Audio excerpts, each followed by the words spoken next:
ఇక్కడ இங்கு విద్యార్థులు కానీ மாணவர்களாகட்டும் గృహస్థులు కానీ கிரகஸ்தர்களாகட்டும் பெரியவர்களாகட்டும் కానీ చక్కగా గుర్తించవలసినటువంటి విషయం. சிறியவர்களாகட்டும் முக்கியமான விஷயம் సీత ஒன்று உள்ளது. విమానంలోంచి దిగుచుండగా சீத்தை புஷ்பக விமானத்திலிருந்து இறங்கும் అంగదుడు, பொழுது సుగ్రీవుడు, జాంబవంతుడు ఇంకా మిగతా వానరులందరూ కూడాను తలలు వంచుకొని కూర్చున్నారు. அங்கதன் சுக்ரீவன் ஜாம்பவான் எல்லோரும் தலை வணங்கி அமர்ந்திருந்தார்கள். కొంతమంది చిల్లర కోతులుగా ఉండేటువంటి వాళ్ళు రాళ్ళు రప్పలు ఎత్తుకొని వచ్చేటువంటి వాళ్ళు సీతను చూడాలని ఒకరిపైన ఒకరు ఎగిరి దుంకుతూ చూస్తున్నారు. சில சில்லறைத்தனமான வானரங்கள் ஒன்றின் மீது ஒன்று ஏறி குதித்து பார்த்து கொண்டிருந்தார். అక్కడ రాముడు వర్ణించాడు. ராமர் வர்ணித்தார், గుణవంతుల యొక్క లక్షణం ఇది, దుర్గుణవంతుల యొక్క లక్షణం అది. நல்லவர்கள் லட்சணம், தீயவர்கள் லட்சணம். నరుల యొక్క లక్షణం ఇది, వానరుల లక్షణం అది. மனிதர்களின் லட்சணம் இது, வானரங்களின் லட்சணம் அது. నరుల లక్షణం ఏ విధంగా ఉంది?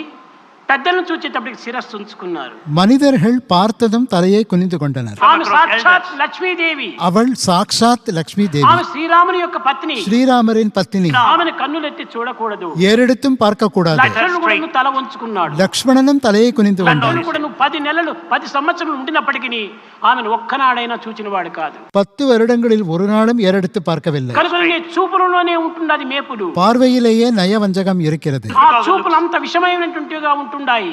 பார்வை అవ్వளவு விஷம். చాలా మంది ఆంధ్రాలో కూడా అనుకుంటుంటారు, వాడి దృష్టి ఏమో తగిలిందిరా, నాకు ఈ పొద్దు జ్వరం వచ్చింది అంటారు. అనగా దృష్టి అంత చెడ్డది. ஆந்திராவில் கூட கண்பட்டதால் ஜுரம் வந்துவிட்டது என்று சொல்வதுண்டு. பார்வை அவ்வளவு கெட்டது. కనుకనే దృష్టిని చాలా అదుపులో పెట్టుకోవడం అత్యవసరం. எனவே நமது பார்வையை கட்டுக்குள் வைத்திருப்பது இன்றியமையாததாகும்.